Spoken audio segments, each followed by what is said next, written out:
How's it going, everybody? Nolan Guthrie from Zamzows back with another quick video. Today we want to talk about reseeding your lawn. We're getting kind of towards the end of summer. Our lawns have been going through lots of stress, and chances are you've got some spots that are dying or dead or been stressed out from drought, and we need to know how to reseed those areas and get that grass to come back. The first thing you want to do is make sure you clean out all the dead grass that is currently there. Make sure you get it all the way down to the dirt. If you've got some spots that have dead grass or some thatch, you want to make sure you remove that because you don't want that new grass seed to grow in those areas. It's going to stress it out, not going to do real well long term. So once you have your area clear, you're going to want to use some sort of cover. You can use compost, potting soil, even bark. Whatever you have available will work just fine.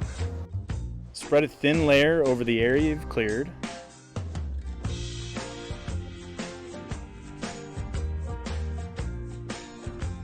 Zamzows has a variety of seed blends you can use for your lawn.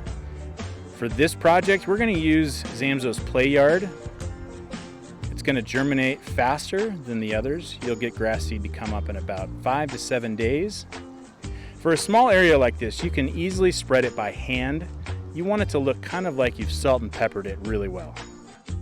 To really hold on to that moisture, we're going to use a handful of HUMA green over the top of this seed. That HUMA green is going to hold on to moisture and really help this seed come in really quickly. Then use your rake, just give it a once over, make sure all the seed is covered, and you're good to go.